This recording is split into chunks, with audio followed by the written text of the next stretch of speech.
তৃণমূলের যে সমস্ত অস্বস্তির কাঁটা রয়েছে তার মধ্যে অন্যতম হচ্ছে গোষ্ঠী কোন দল, গোষ্ঠী দ্বন্দ্বের কাঁটা।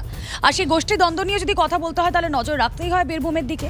কিন্তু বীরভূমের তারকা প্রার্থী শতাব্দী রায়, তৃণমূলের শতাব্দী রায়, তিনি স্পষ্ট বলে দিচ্ছেন যে কোনো রকমভাবে মাথা ঘামাবেন না এই গোষ্ঠী দ্বন্দ্ব নিয়ে, কারণ ভোট এলে সবাই এক। বীরভূমে কোর কমিটির বৈঠকে এমনই বললেন শতাব্দী রায়।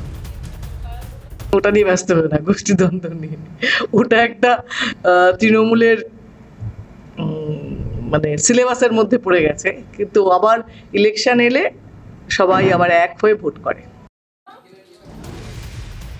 দেখুন, শতাব্দী রায় সিলেবাসের কথা বললেন। সিলেবাসে হয়তো নেতাদের অনেক কিছু রয়েছে। নির্বাচনের আগে তারা সিলেবাস থেকে একের পর এক চ্যাপ্টার বের করে আনেন, কেউ হুমকি দেন, কেউ প্রতিশ্রুতি দেন। গতকাল আমরা দেখেছিলাম ডক্টর সুভাষ সরকার, আর আজকে কার্যত সুভাষ সরকারের সুরে সুর মিলিয়েছেন তৃণমূল কংগ্রেস প্রার্থী সুজাতা মণ্ডল, বিষ্ণুপুরের তৃণমূল কংগ্রেস প্রার্থী।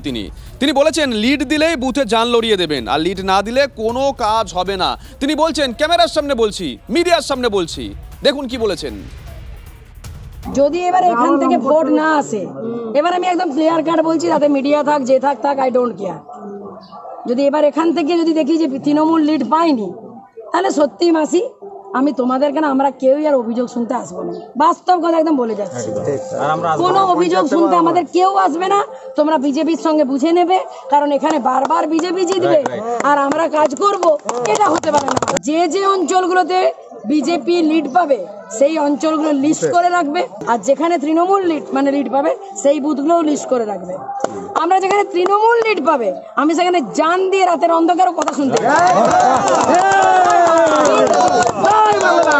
যেখানে তৃণমূল লিড পাবে না সেখানে আমি তো দূরস্থ, আমার কোনো কর্মীদের কম যেতে দেবো না।